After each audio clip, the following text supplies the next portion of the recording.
sir. You're welcome. Please, sir, can you introduce yourself for us? Like I said, my names are Reverend Akinchime Israel.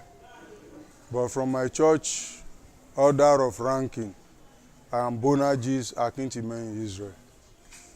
It's just a replacement of one adjective by another. But I'm popularly known as Reverend Akinchime here. Please, sir, can you briefly tell us a bit about yourself? Well, let me just start by saying I was called into pastoring this church about 14 years ago. After my national youth course about 31 or 32 years ago, my daddy, who was the founder of this branch, just sent me to the School of Theology to learn a bit about the Bible and how to manage to direct the affairs of the church. So without hesitation, I have to follow his instruction.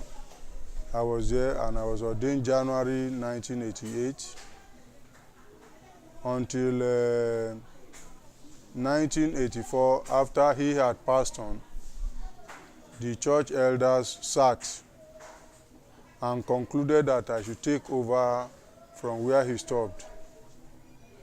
So actually, when I was coming from Ondo, because I was in Ondo town then, I never had it in mind that I was coming to take over the mantle of leadership of the church. My mission for coming home was to come and participate in the normal church anniversary, yearly anniversary. It was when I got here that they told me during the normal church announcement that the elders of the church have chosen to lead the church on from thenceforth was me. I did not hesitate because in my dream, and dream is a very vital part of every ministry, the old man appeared unto me and told me without mincing words that I am to take over the mantle of leadership of the church. So when they mentioned it, it does not sound strange to me. So I have to take it as they decided. So I have been here since then. Initially, I was coming and going. I will come over the weekend, or at worst, on Sunday morning I'm in Lagos. Then after service on Sunday, I will go back. But that run looked more stressful until sometimes in 2005, when I came back finally to Lagos. So that has been the journey so far. All right, sir. So, sir, please, can you tell us about your personal hero? Do you have someone that you see as a hero to you? I have several heroes. And do you have like one who you see as someone very close to heart that can be like this number one hero to you? One of my let me say in order of priority, my number one hero, though he's late now, is the late Chief Funsho Akinchime, who was at one time Principal Sport Director, University of Lagos, and at another time he was the Director General, this Casino Sports Center or so. He was my hero because he struggled from grass to grace. He struggled from grass to grace, struggling to train himself with or without any assistance from anybody. And he was able to make it to the top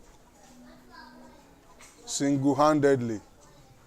There might have been assistance from here and there, but that commitment to get to the top was what I cherished very well. He was a very principled man. In fact, most of us during his lifetime, we see him as very wicked. Because if you get to him, the way he will approach your issue will be quite different from what you have in mind. He must start by insulting you. You this stupid lazy boy. You don't want to do anything. You sit down and relax because you have a father who is struggling for you. He will lambast you, such that you will feel very, very sad and very bad. He doesn't know how to pamper. There is no pampering in his dictionary. He will tongue lash you very seriously and he will not hide it. To the extent he might tell you, you can do your worst too. So that was him. And we have like about 3 of them like that. One of them is late. He died sometimes this year, I think in July. He also, from grace to grace, started, he hold his first degree, I think in history. After lecturing for several years at this Ogun State University, he then went back to school to read law. After some years, he was called to the bar, but he went back, traveled abroad. If you are not comfortable, just let me know so that I can, let me tell these people, they might not know the relevance of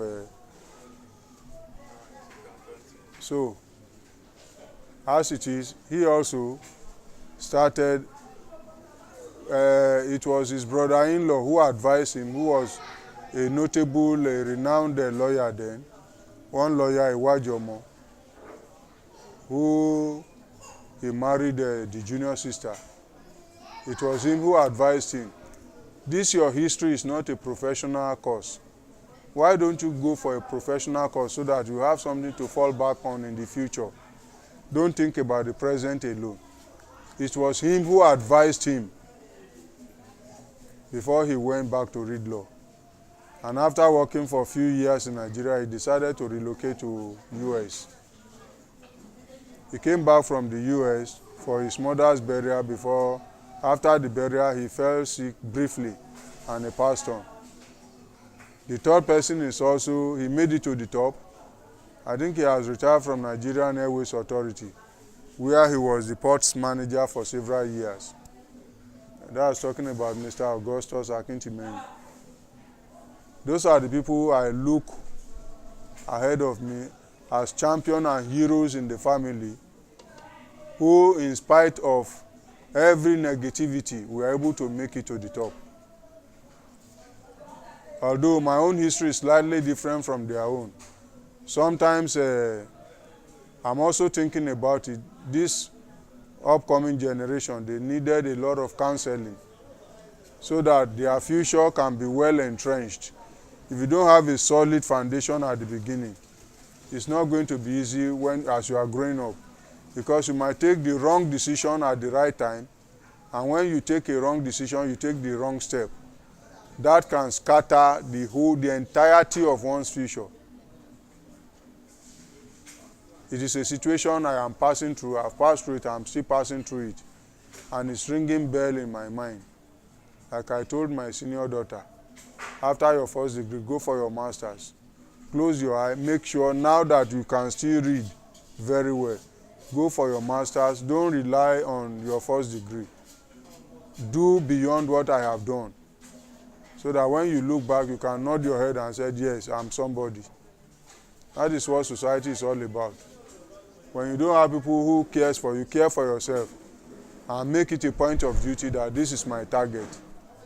My lecturer in those days in the university used to say, aim at the sky and you will not miss the moon. The moon is closer, the sky is still very far off. But aim at the sky. If you cannot make the sky, you make the moon. Draw a very big target for yourself. If you cannot meet it, at least you cannot make 100%, perhaps you'll be able to make 80%. At which time people will already be clapping for you that that man was a hero during his lifetime. That is about that. Alright, so thank you very much. Yeah. Looking at jobs now, do you have a dream job that, okay, this is what I've wanted all my life while growing up? Do you have like a dream job that you've been wanting to have? Administration has been my dream job right from my youth. During my secondary school days, when myself and my colleagues, each time we are joking, what do you want to read? Which course would you prefer to read? And so on and so forth. This one will say, I want to be engineer, I want to be an accountant. I used to tell them, well, my dream course is political science. And that was exactly what I went to read. Political science is all about administration. Like one philosopher defined politics as who gets what, when and how. It's all about, whether you are talking of the private sector or the public sector, it's all about what you get and how you share it, where do you get it from, and so on. Even decision making decision, implementing decision, and all that goes with it. It's all part of politics. So it has always been my dream. Administration has been my dream. And I have been, as a family man, if you are the head of the family, you are the chief administrator, the chief accounting officer of the family. I'm the chief accounting officer of the church as the pastor in charge of the church. So I can say to that extent, part of my objective has been realized. But I have a bigger objective which I'm still begging God to give me the grace to actualize it. Because the whole thing with the situation in Nigeria looks somehow cloudy. Thank you so much for this. My next question here is, what is your biggest accomplishment so far?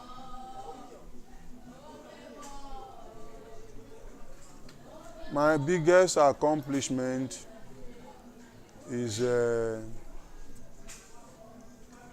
I have some challenges in time past. My first son, who was supposed to have graduated years back, because of a bad gang and bad group, he derailed. He went off the track and joined all these bad boys who initiated him into cultism and all whatnot. And he could not. I felt terribly sad. He couldn't finish his course. But the joy I have was that the immediate junior sister finished in another university with a higher grade. In fact, I was very, very impressed. She almost clinched second class upper. She was dropped just by some few 0.0 point something percent.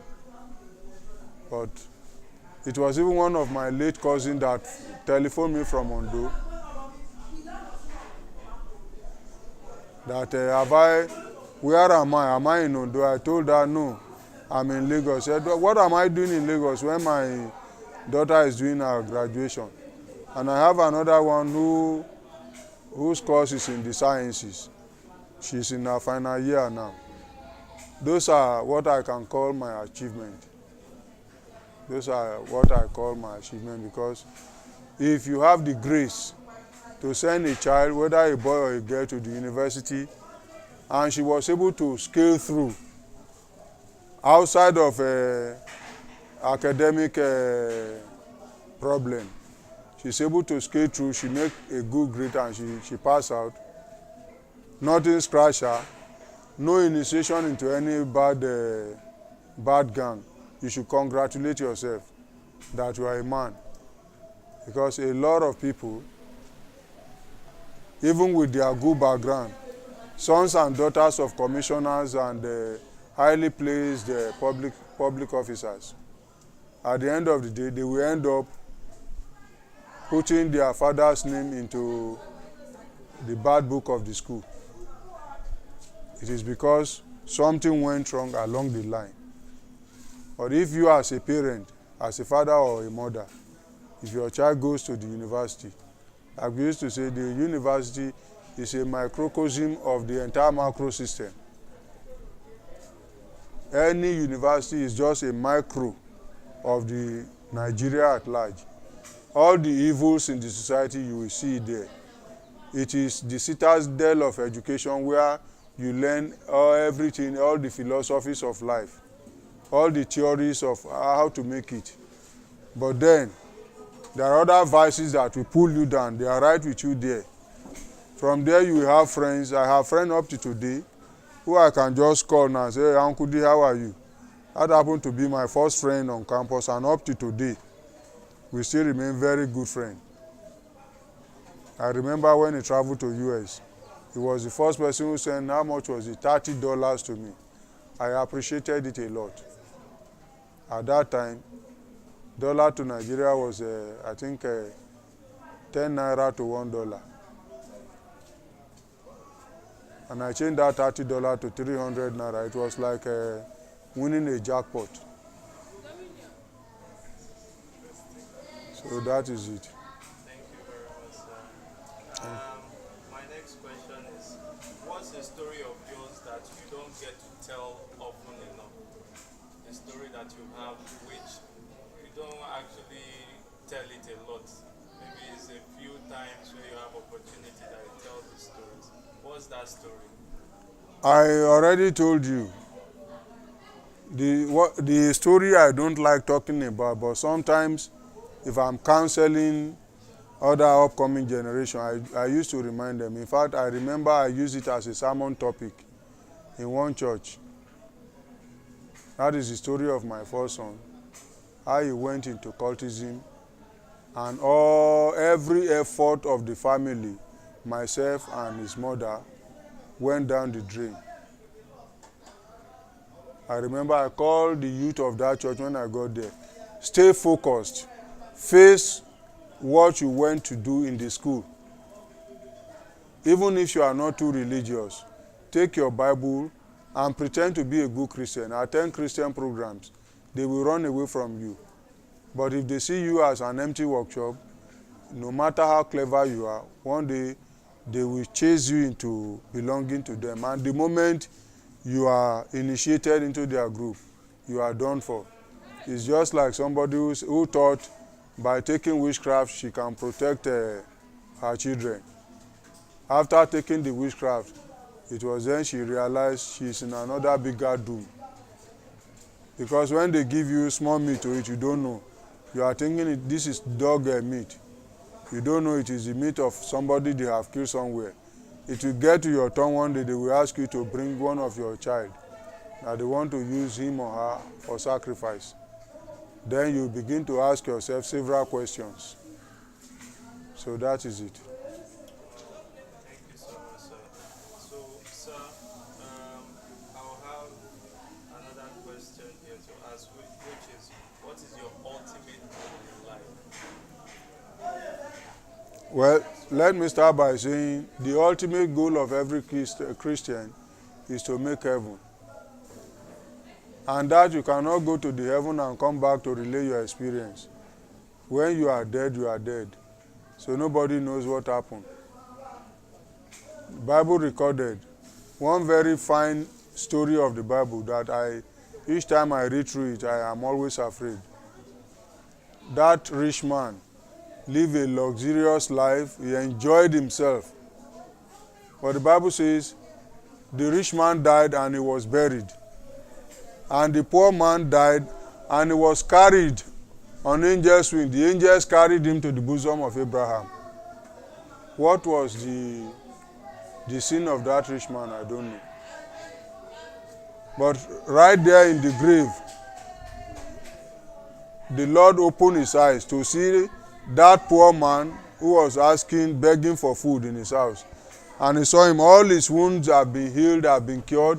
He was looking like a great tier lion, a new baby born.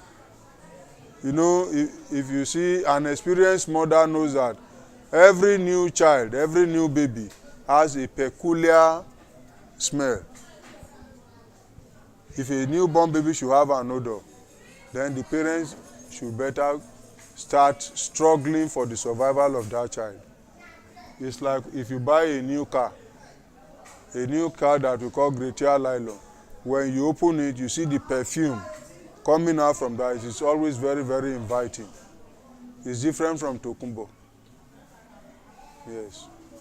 So the ultimate aim of every Christian is to make heaven. But the challenges and the test, the final test of heaven, of making the heaven, is that one, we are not going to decide. The Creator will decide because He has a record of every of our activity from childbirth to the time we breathe the last breath, till the time you say bye-bye to the world. The records are there, second by second, minute by minute, day by day. The records are there. I used to tell my people here too that God has our record. And that is why, for those of us who belong to what we call every church is spiritual, but we do call ourselves spiritual churches. The White Garment Church, Celestial, Aladura, and so on. Because of the ability to relay message, to say, thus says the Lord, this is what I have seen in my vision or in my dream. Alright, so I have like maybe 2 questions for my colleagues to bring. But as a carnal man, my objective in life is to climb up the ladder like those my heroes I mentioned, like they did, Yes. to get to the top, which of course I don't know except if a miracle will happen now, because when I was called to take over the mantle of leadership in the church, I have to forego every other carnal work. It was a divine instruction. Leave what you are doing and go and take over the church. The Lord will take over the remaining responsibility that you have. And so far, so good. I give all the glory to God. I have no cause for lamentation, though there are challenges, but no cause for lamentation. The Lord is always there. If I have anything that bothers me, I will just look back and say, God, why did you call me to come and suffer like this? This is not what I programmed for myself. The Lord knows better and has a better program for every human species, every human being, male or female, that He creates. He has a better program for us. But the fulfillment or actualization of that program is dependent upon your strict obedience to that God. If you are strictly obedient to Him and Him alone, He will do what you think can never be done. And to that extent, I still think, well, I have colleagues who are AGM, Assistant General Manager, Directors here and there. I have those who are in politics. I was talking to one vice chairman of a local government the other time. And when I told him the year I graduated and the course I read, he marveled. I told him, don't see me as somebody who is just making noise. I know what I'm saying and I know what I'm doing. That you are here as a civil servant and you think nobody can question you, you are making the worst mistake of your life. If you do, actually what took us to his office was to challenge some of the programs they have. They just took our land and built a public toilet there without informing anybody. And we told them, we'll rise up against this. We'll take you to court if the need arise. If you think we'll keep quiet, we will not. So he marveled at my courage.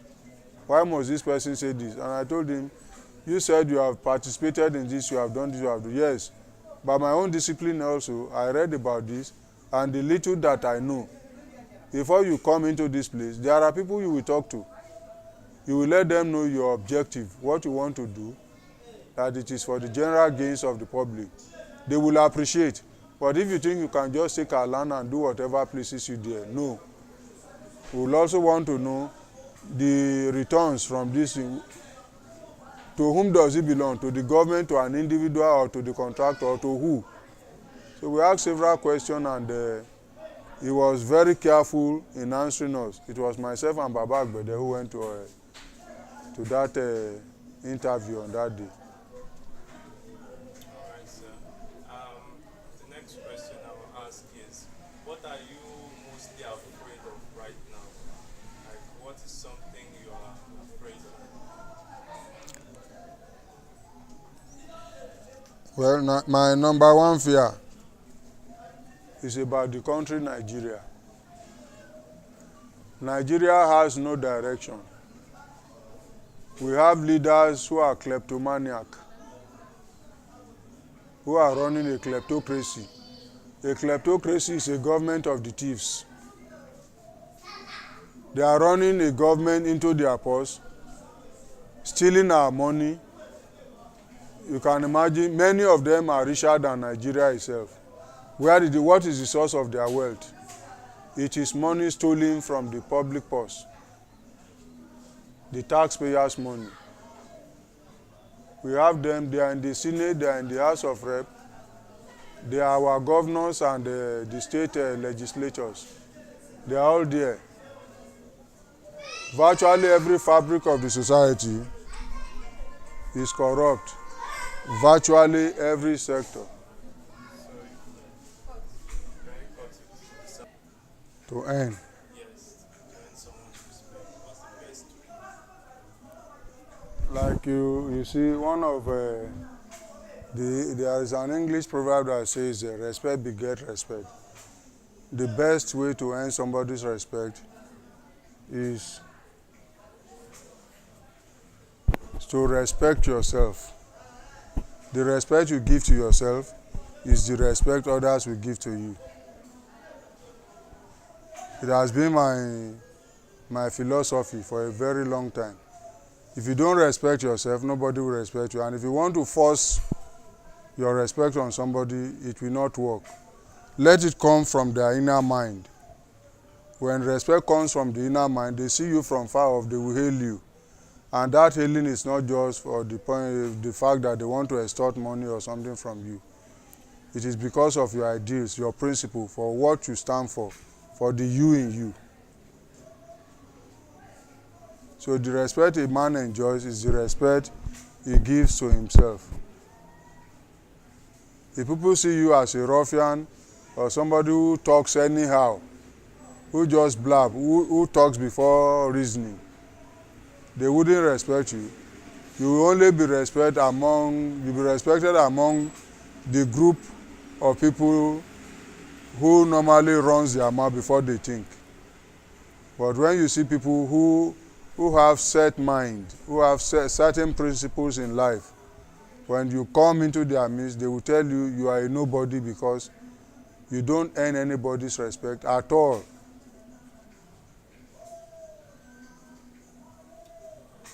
So to earn somebody's respect, one should first respect himself.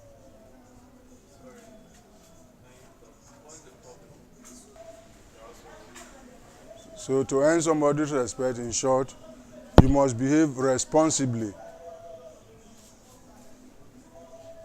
You must be seen as a good example unto others, a role model that people can exemplify. Somebody they can easily point to. Go to so place. Just like in our community today, in Ekpori, in the past 3, 4, 5 years, we have an unblemished record there. Up to the DPO that is on seat now. You get there, the DPO will tell you, why don't you go to Otumara community and learn from them? People used to point a negative finger to that community as a breeding ground for criminals. But these days you go there, they are top on the list in keeping the law. In fact, if a criminal enters this community and we know, we won't harass you, we'll pick you up right inside your house at the middle of the night and hand you over to the police. And we'll not stop there. We'll make sure we prosecute you. We will spend all that we have to make sure you are in jail. We have done it. There was a time we arrested an armed robber, a criminal. The federal SARS have been looking for the boy for a very long time. And easily he entered into our trap. It was after we let go of him that we now got the hint. We felt very bad. But we lay ambush for him. And he entered the second time. So we grabbed him and invited the Banti policemen to come and pick him. And they picked him up. They were so happy. What am I trying to say? To earn somebody's respect, you must be seen as a good example to others. You must respect yourself. That's the first thing. When you know you shouldn't be in this place, you don't go there, so that they don't count you among the non-entities in the society. You don't go to where you are not supposed to go. And you don't talk when you are not supposed to talk. When it is necessary to keep quiet, you keep quiet. Don't just talk for the point, let people hear my voice. Not hearing your voice, but talking reality, and when it matters, when the timing is right. If the timing is wrong and you want to tell people that you are there, at the end of the day, you will end up telling them you are a nobody. You see, in some family meeting and some club, you hear people say, oh, this meeting would have been more lively if so person had been on seat. It is because of the way he carry himself, the way he respects himself, and his opinion on issues that come up for discussion. He will reason properly before putting down his, coming up with his own opinion about whatever issue they are discussing. Not just talking for the purpose of talking. So that is it. There are one or two things, if you are able to abide by it, people will respect you. Even in society, in your micro society, they will look up to you as a role model. Don't you want to be like so person? For example, if you see a drunkard now who get up in his house as early as 6 o'clock, he's already soaked. His body is smelling alcohol. Nobody will want to identify with him that, don't you see that person? Omo jai jai ni. It is idiots like him that will call him Omo jai jai. Others will feel very, very bad. Even deep down, his immediate family will feel terribly bad that they have somebody like this in the family. But if he's a responsible and well-respected person, somebody who comes and people will give him a standing ovation and say, get up for so person to sit down, his people also will be very happy. I trust my bro. If he's here now, this meeting will take a new dimension. If he's here, his own opinion about the issue they are discussing will be completely different from what they are discussing now. That is how one's respect can be earned. That is the way I feel about it anyway.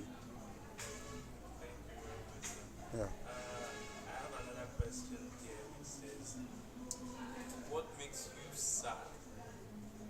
And also a follow-up question, what makes you happy? Happiness and sadness, they are two sides of the same coin. On the one hand, you might be happy about a particular thing. On the other hand, you might be sad about another thing. What makes me happy, starting from my immediate family, is to see my kids doing well.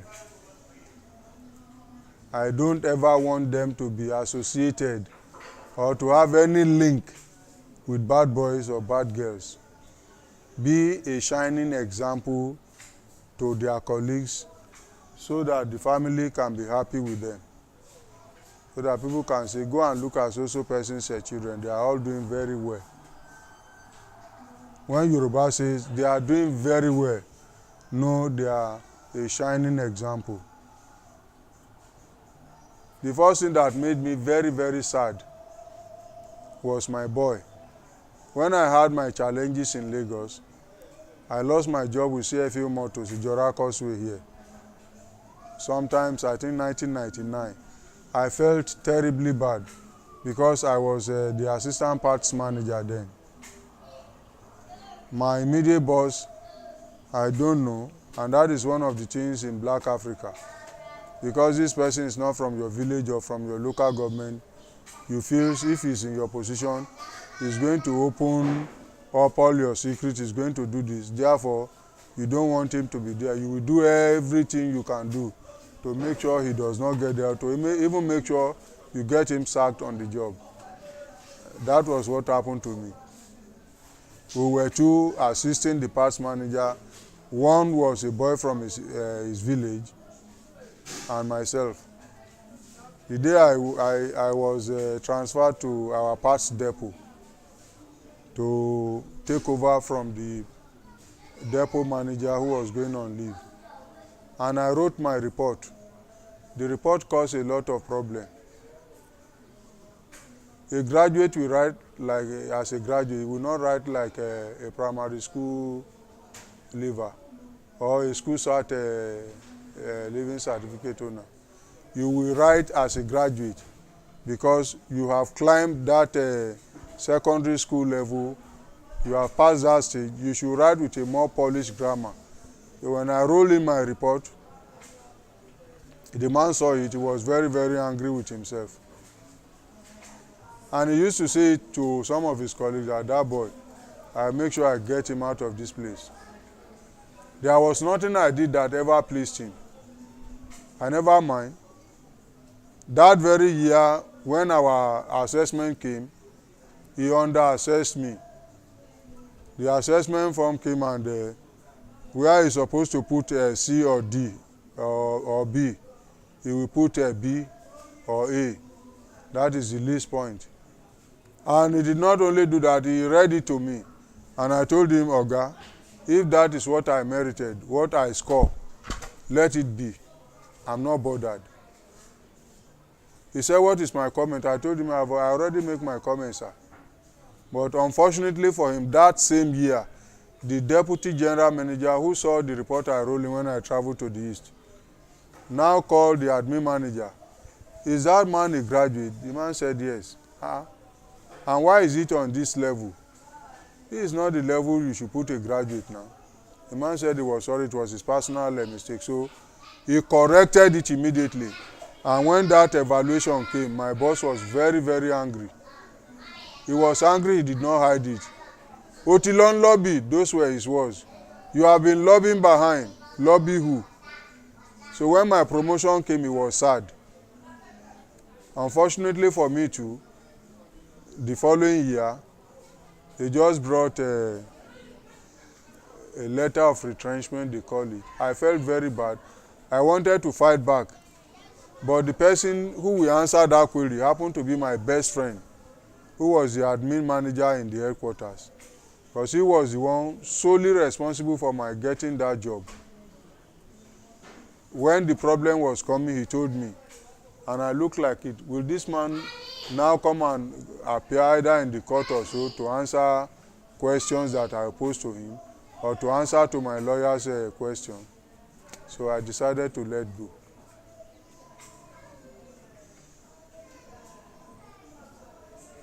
When I lost that job, I felt very, very bad. In fact, terribly bad. Because sometimes when you are doing the job you should not do, there are certain jobs that is not virtuous, that is not, it does not command respect for you. It's like you are a graduate and you find yourself in the midst of stark illiterates. The best thing you can do is to make sure you struggle to at least carry some people up, so that at least on the average they should be able to reason on the same plane with you. If they cannot, you are a bloody illiterate like they are. It's like a graduate now who is doing a kaya work. When they say Allah will carry his truck and say, Mama, where are you going? Say, cause and say your money is 300. If you like, put on tie and be doing it. It is no job. At least it is not the job that those who sent you to school, and if you are the one who sent yourself, it is not the job you bargained for with your requisite qualification. Those are one. When I lost that job, I felt very bad. The job I got after that was a salesman's work. Though I tried to forget the past, to move, to forge ahead, I did all I could. I put in my best, only to be confronted with one problem or the other. At one hand was the wife of my boss, who wanted me to be dating her, and I said no. That created another serious problem between me and her husband. I stood my ground. She was ready to do everything for me. Even at the point in time, she almost took my wife as her best friend. But I cut that chain. I cut the chain off. I told her, no, you cannot be her best friend. This woman will take you elsewhere. And before you know, you will not be able to say no. You would have been deep inside her cult before you know what is happening. It was when we left Ondo that I now narrated everything to her. And she have no cause to argue with me or to say, no, that is not true.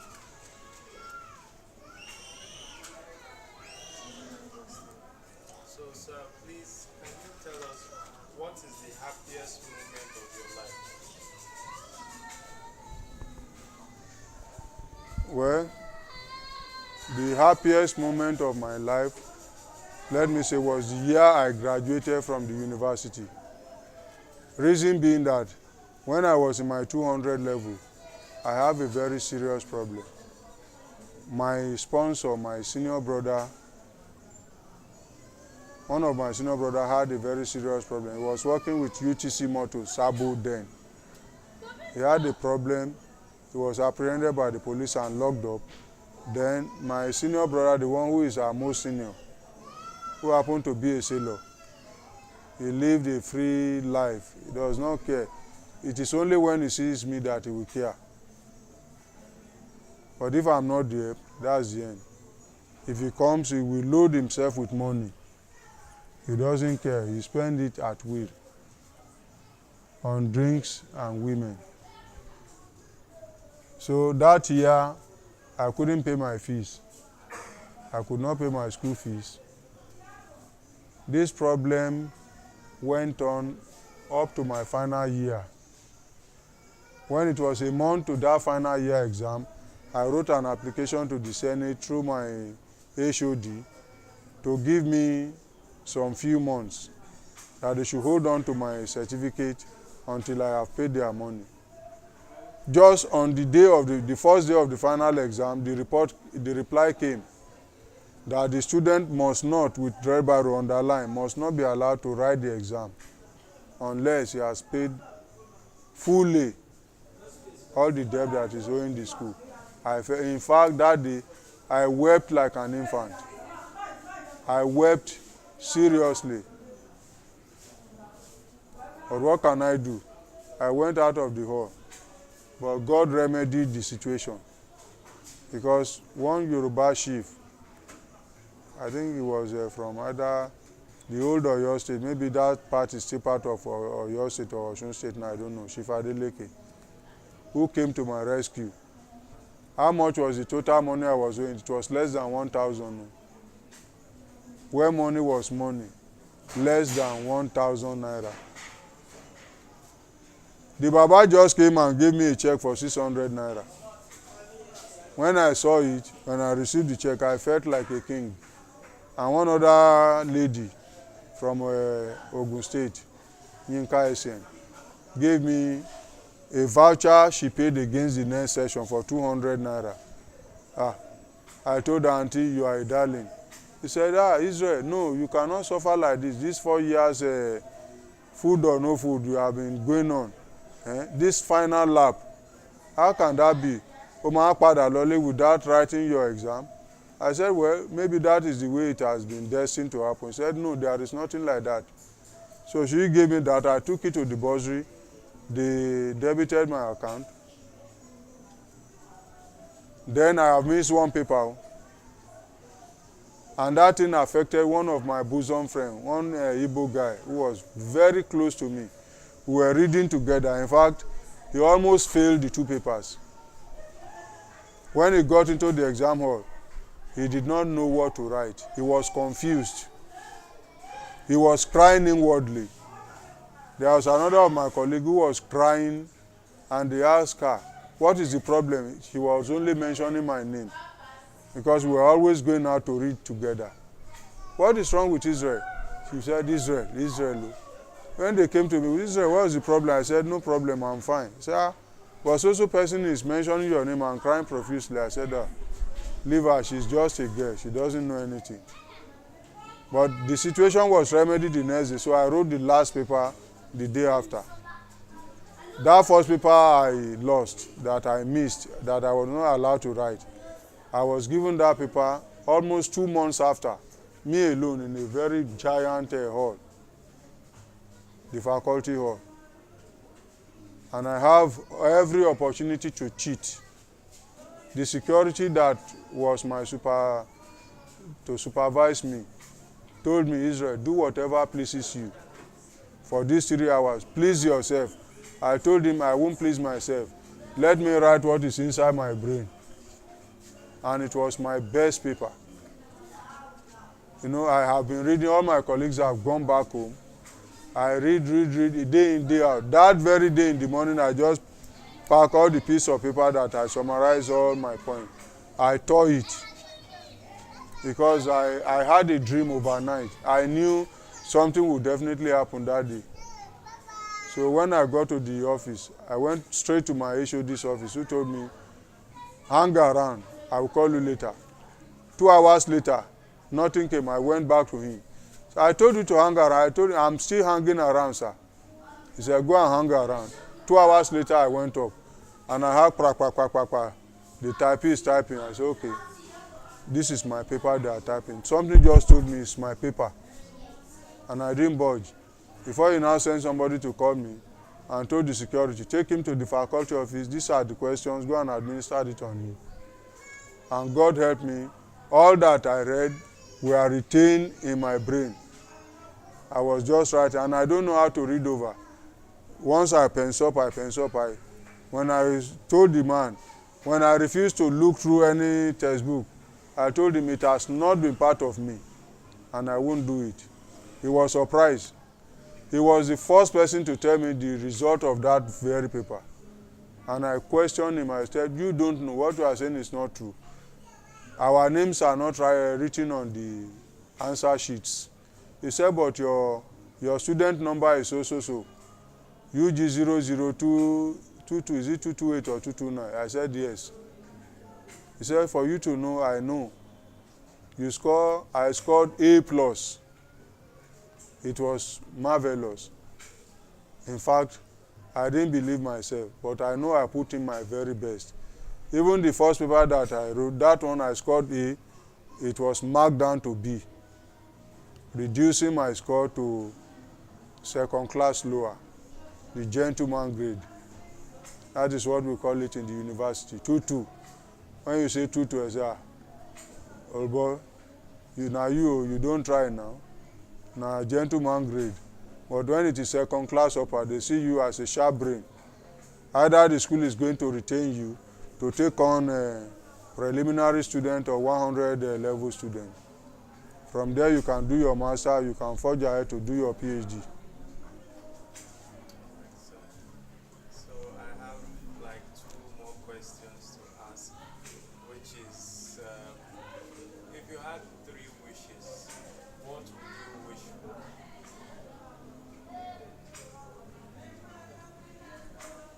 Well, as it is, as the pastor of this church, my first wish is to turn it to a cathedral, a modern cathedral church.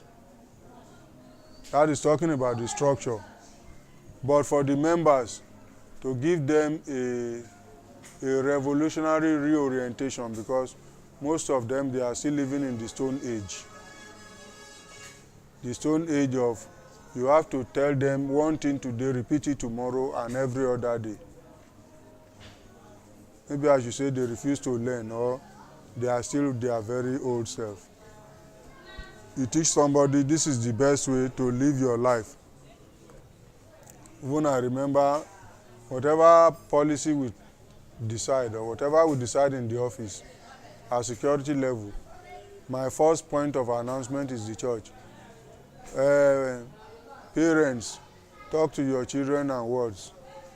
They should be indoor from 10 p.m. If they catch your son or daughter outside by 12 o'clock, don't call me, because I won't go with you. But funny enough, I remember there was a time one of our members who no longer attend this church because she felt I'm too rigid.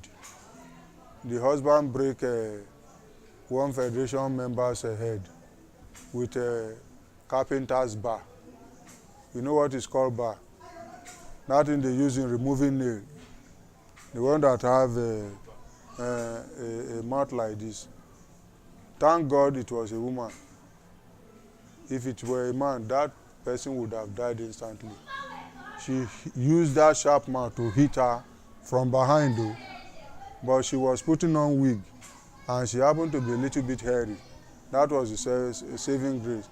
Even with that, it didn't pierce her head and blood started gushing out.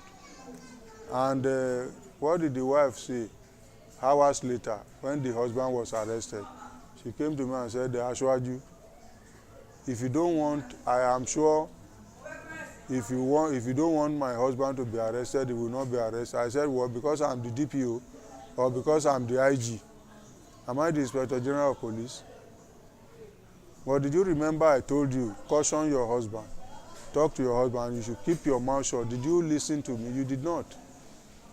There is nothing I can do. Go and face your warrant at the station. Go and solve your problem there. She felt very bad. And some of our children too were shouting, we have told you not to go to that church. We don't care. We don't want to know who is there, whether you are related or family, or we don't want to know. And I look at the non-entities. I just shook my head and went away. Not quite 2 weeks. That one who was blabbing had another problem. They woke me up around 2 a.m. I felt very bad. But because it was one of the senior security that came to wake me up, knowing fully well that if I don't go, they will not release the boy, and the chief security officer was ready that night to invite the patrol team to come and carry the boy. It took me more than 2 hours to mellow him down that he should please forgive the boy on account of me. Before he was able to, he said, no, Ashwaju, no, let me teach this boy a lesson. I said, I know. If you want to teach him lesson, you are right to teach him a lesson, but please, for God's sake, just let go of it. With another woman who came and knelt down begging him. Even with all those, the mother did not come back to tell me thank you. And I told the friend, I do my own for God though, not for her, not even for the boy. Ordinarily, I would have loved the boy to be taught a bitter lesson. But what can one do? Alright,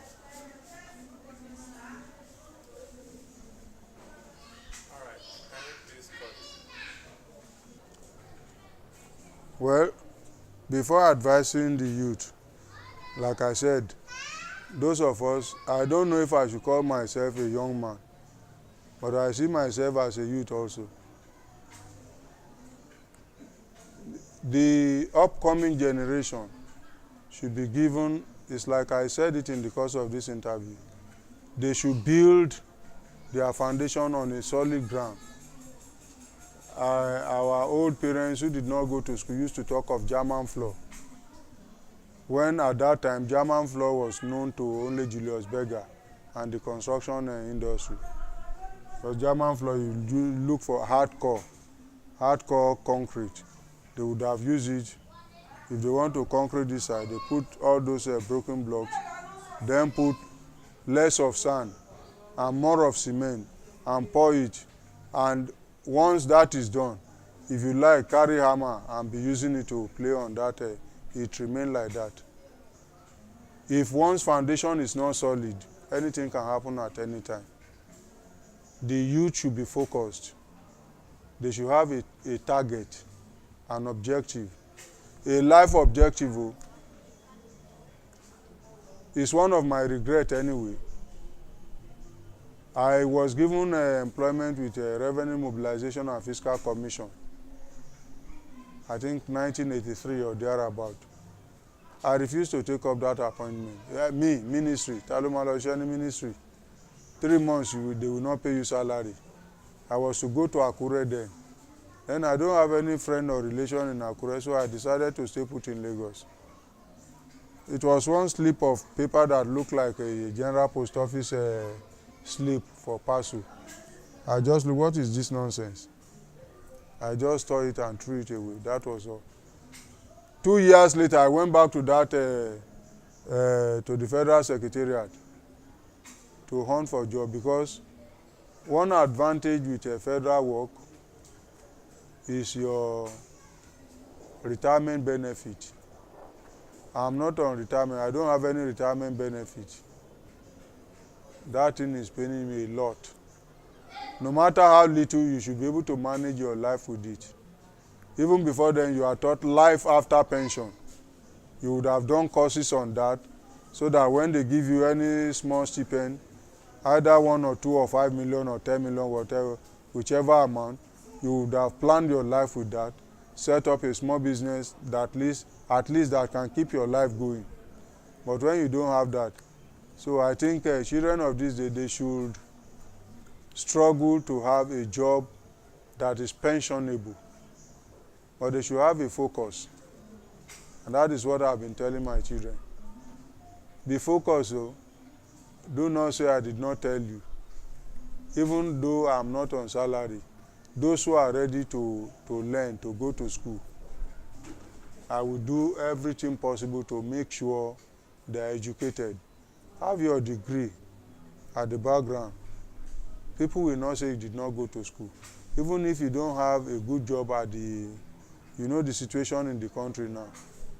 Nigeria of these days, you see graduates who are riding a Marwa and motorcycle just to keep life going, because the ministry and everywhere is flooded. The oga at the top, who are supposed to have retired, they refuse to go, so nobody can climb the ladder. And once there is a little, if you go, even if it is the Nigerian police force, I would have had opportunity to join the police. But one man who was close to my heart, who was a senior police officer at that time, died before I graduated. He was the father of our current chairman, the chairman of this church. His father was a beloved of my own father. My daddy loved him so much, and he was a principal policeman.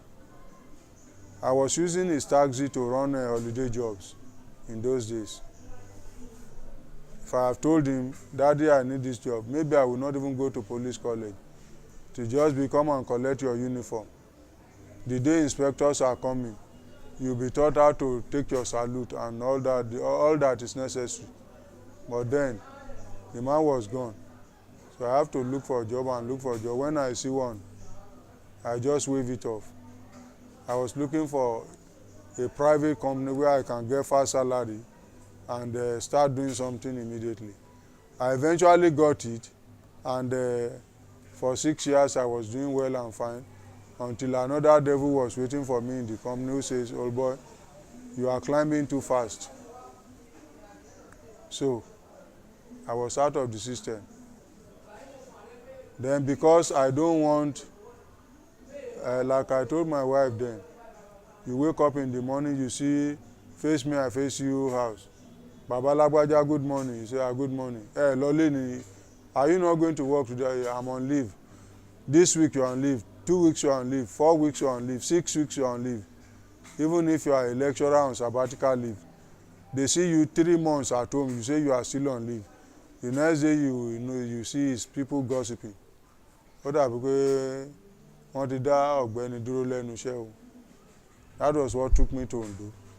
Rather than sit down at home counting the bridges in Lagos, let me go for a greener pasture elsewhere. So I have to go to Ondo. The job then was not too rosy, but make the best use of your situation.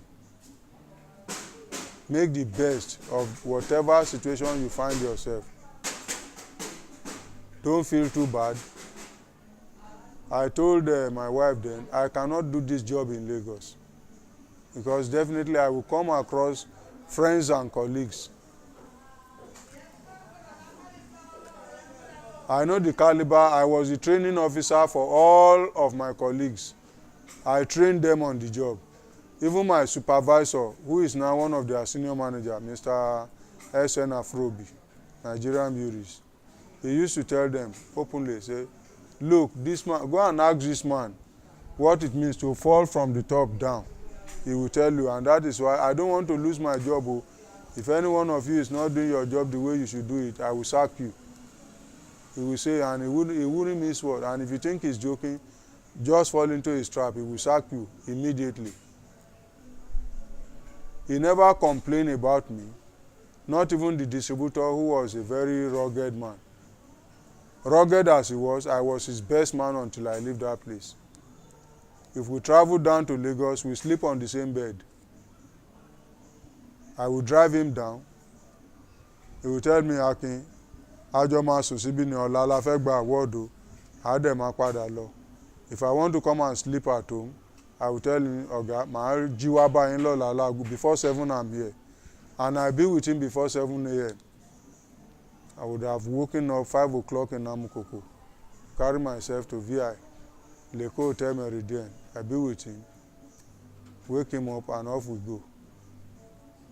Attend all the functions and whatever, and go back to Ondo. So to this upcoming generation, they should be focused. They should not allow all the I don't know if I should call it the beauties of life, because it is not all that glitter that is gold. They should not allow distraction. The lady should not allow the boys with sugar-coated mouth to dampen their future with I love you. And at the end of the day, once they kick you off the track, the shame of going back all over again will be with you. I have a daughter like that. Megan is aware, even Joy and this lawyer who is no longer with you, this Yoruba lady. What was that? And Shola. When she was impregnated by one boy, I felt terribly bad. In fact, I became hypertensive immediately, because she is somebody I like very well. I was very, very angry. But I gave it a second thought. I said, no, don't let me joke with this girl's future. Throughout the pregnancy period, the boy did not give her 1 naira. I was responsible for her house rent, her feeding, including the baby in the stomach. Painful though. The bigger pain came when she was laboring. She told me earlier, and I told her, I have to stop the immediate junior, go and stay with her. She stayed with her for almost 1 year, leaving her own education, so that if anything happened in the night, she will be her partner to call other neighbors. And that very day, when she told me she's feeling contraction, I told her, go straight to the hospital. You know, Akure and Ondo, outside of Lagos, 9 o'clock, 10 o'clock, everywhere is quiet. Go to the hospital. So she heeded my advice. They looked for a taxi and went to the hospital. After that, I sent her back to the school. Oh yeah, go and complete your course. That is your future luncheon voucher.